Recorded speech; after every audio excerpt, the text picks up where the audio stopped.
named after the River Jordan, not Michael Jordan. Okay, Yeah. gotcha. And he was 17 17. and a junior. A junior, You, yes. you were telling me some of the things that he was really interested in. Can you tell me that again? Yes, he was interested in music. That was his greatest love, was music. You could seem like you could never get his headphones off. You know, he's always, and when you talk to him, you think he hears you, and you say, Jordan, Jordan, and he said, did you say something, Dad? You know, and I said, you know, that music and me, I don't know who's going to win, but I think I won. You know, and he had a love of music, and he had a love recently of basketball. Him and his friends played ball together. Gotcha. On Thanksgiving, what did you all do as a family? Thanksgiving, we gathered. We had an early Thanksgiving. I had to work that afternoon, so we gathered early around 1 o'clock.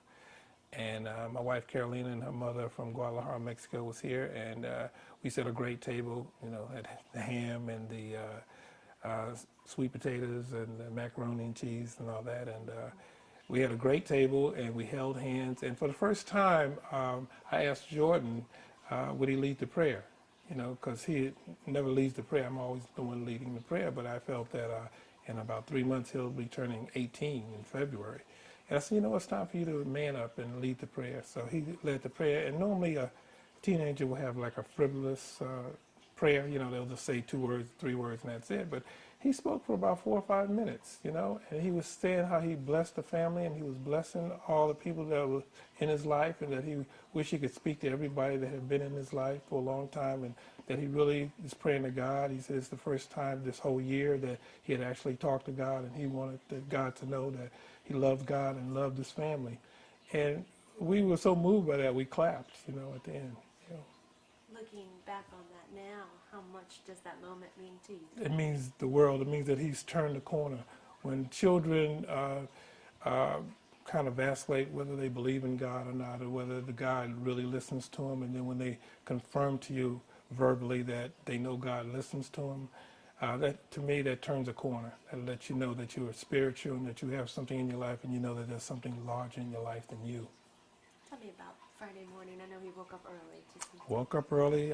His grandmother from Mexico, she was going back to Mexico, and she didn't want to wake him up because he had been out a little late, and him and his friend Leland was here, and I said, well, you know what, if she leaves without him knowing that she's gone, he's going to be mad. So I went and I woke him up, and it had to be real early in the morning.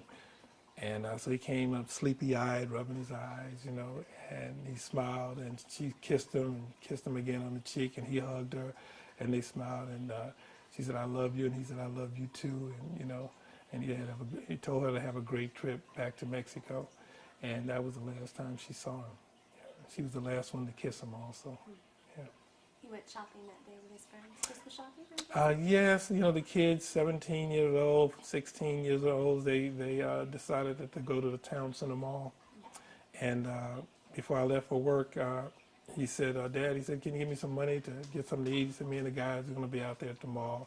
So I gave him some money to get something to eat, and he was real happy and told me, I love you, Dad. Have a nice day. You know, and I told him have a nice holiday since the kids were out of school and it's Black Friday. I know everybody. I said, I know what you guys are gonna do. You're going over there and you're gonna be out there looking at the girls and whatnot. And you know how teenagers are, and that's what you do as a teenager. You know, you go have fun with your guys, you window shop and have fun.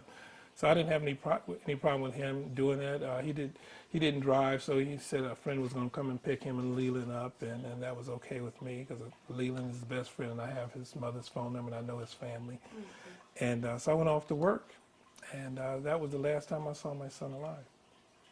What do you know now? Over the past couple of days, have you learned about what happened to Jordan? When it was told to me by the young men that were in the car that did not get physically hurt, even though mentally they did, that they had their music playing. They had come from the mall. They came to the gate gas station to get some soft drinks and some gum.